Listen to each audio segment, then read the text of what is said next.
Okay, welcome to Into the Channel, a podcast primarily about women's football. Before we hit the pitch, if you enjoy the show or love women's football as much as your boys do, kick it with us. Subscribe, follow YouTube, Spotify, Apple Podcasts, or wherever you like to watch or listen at ITC_pod on X. I am your host, Dino DeCespedes, and as always, I am joined by my co-host, Mr. Grant Engel. What is up, man? I'm feeling fantastic, buddy. It was an easy win for my Sky Blues over the red side of Manchester in the Manchester Derby over the weekend. Let's go. That may have helped soothe my soul a little bit, seeing as I had to deal with a loss from my domestic team over here in Seattle. And then we get more Champions League later this week. I would say it's nearly impossible for me to complain, but I still reserve the right to complain. That's fair. Thank you. All right. Now we're ready. Now, complaints, they just drift. They just drift right away. Big week of football, like you mentioned. NWSL Week 2 in the books. Champions League, second leg of the quarterfinals coming up this week. Mr. Grant Engel, where do you want to get started? I think we should start with Seattle Reign at Chicago Red Stars. It looks pretty damn cold and windy out there, so shout out to the fans who made it to Chicago's most attended home opener in club history. Let's go. It seems like that's going around these days in these opening weeks of the NWSL season, so every time I hear that, always exciting to hear. On the pitch, it was a pretty even contest between both these squads, I thought. I felt like Seattle kind of grabbed control early. They controlled the pace in like the first 5 minutes, and then Chicago was on the front foot. They grabbed momentum, and then Seattle grabbed the momentum back. I realized that as the first half was coming to a close, the Reign had most of the possession in the first half. They're up, I think it was like 55-45 in terms of possession.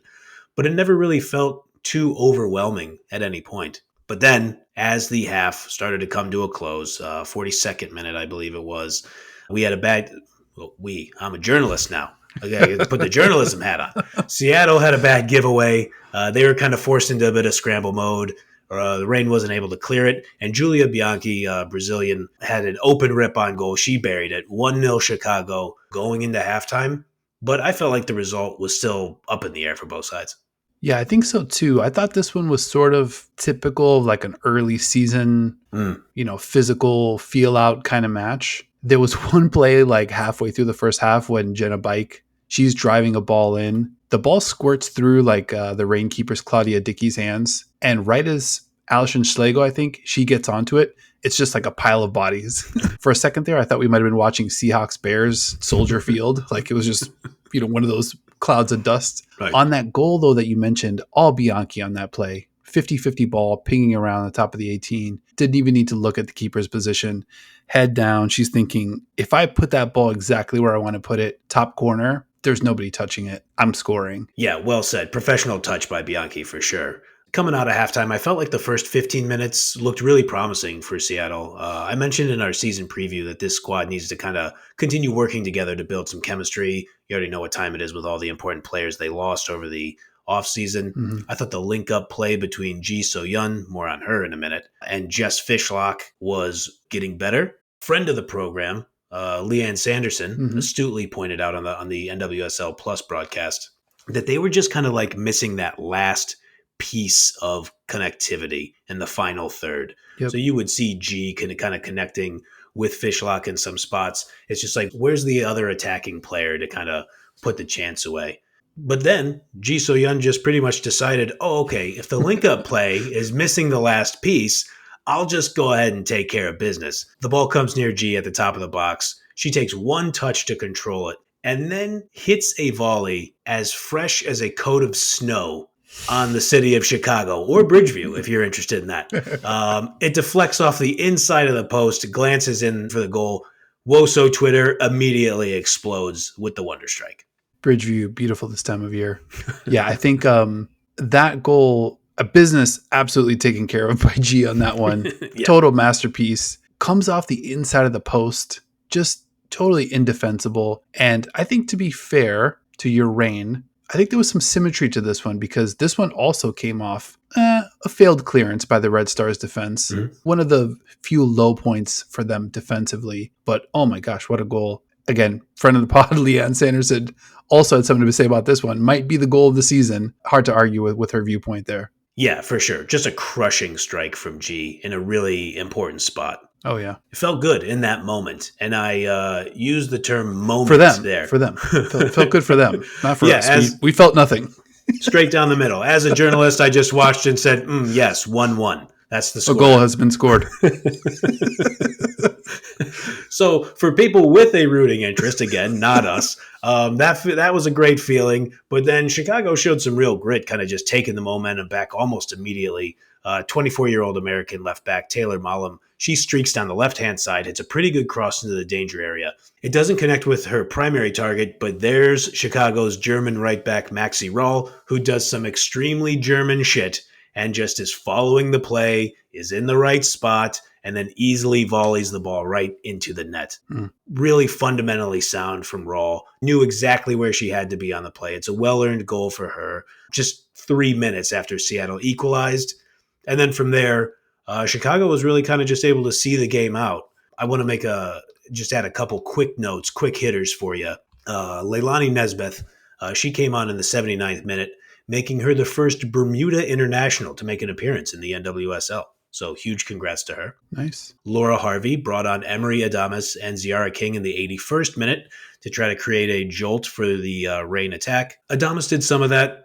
So did King. And to be honest, I wonder if we're going to see more of them in the coming matches. They, especially Adames. I mean, we talked about her last episode. She's 17 years old. I think Ziara King's only 24 years old.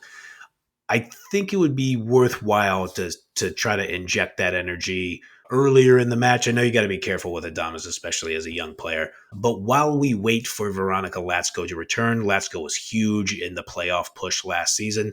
I wonder if you see Adames and King a little more moving forward. And to use a device popularized by the great American journalist Carrie Bradshaw, quote, and just like that, end quote, the Chicago Red Stars are sitting at the top of the table, buddy. Well, we discussed it in the preview pod.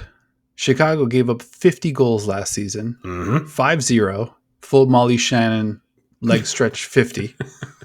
All 50 given up by Alyssa Nair, by the way. I mean, we've already talked quite a bit about her bounce back, and here we are, top of the table for Chicago, so good on them. Yep. Clean sheet last week, and took a wonder strike from G to score in this one. Sam Staub, Lauren Donaldson, I don't know, man, might be laying a nice little foundation for a totally kind of reimagined defense. I thought they looked organized. I thought they looked physical. And I liked that when they won the ball back, they were happy to kind of commit players forward. Obviously pays off with that Maxi Rahl goal, which ends up being the difference in the match. So it's not just defensively. They've got a new confidence about them, which I think has been visible these first two matches. Seattle, on the other hand, not quite enough quality when it mattered. Credit, again, to Chicago's defense, but the Reign, 16 shots attempted, only 2 on target for Seattle. Tough to win that way. It sure is. And I think maybe that little bug in Laura Harvey's ear might be time to get some Adames and Ziara King time out there on the pitch. So what's next? Seattle takes on the San Diego Wave Friday night in what I'm pretty sure the NWSL is billing as the Into the Channel Friday night doubleheader. The Battle of West Coast teams, obviously I mentioned, Seattle Reign take on San Diego Wave. That is following your Orlando Pride playing those Chicago Red Stars. Let me just drop some expert analysis. That's a couple of good football games for you right there. Hell yeah. I don't know where Bridgeview is, but they in trouble. To quote the great Charles Barkley. Let's go. I love Coming up, we're going to scoot around the NWSL and talk a little bit about my Orlando Pride. I don't have credentials, so I could say my Orlando Pride until they hook me up. Taking on Angel City. San Diego took on the KC Current. We're going to cross the pond, talk a little Barcelona, Real Madrid, and your WSL squad, Manchester City, putting a bit of a pasting on Manchester United. We'll get into that one just a little bit as well. We're also going to dip a little toe into the news. And as you mentioned, later this week, we're going to recap all 4 of this week's UEFA Women's Champions League quarterfinals second leg matchups, including the aforementioned Barcelona taking on our beloved SK Braun. So like if you liked, and subscribe if you enjoy talking women's football with ya boys. We got a long season to go, but Lauren Donaldson, Sam Staub, Talk your talk. Top of the table. What else can you say? They might stick around up there, so we're definitely going to have an eye on them. Let's go. That's the take I was looking for. All right, we'll talk to you guys with more hot takes down the road.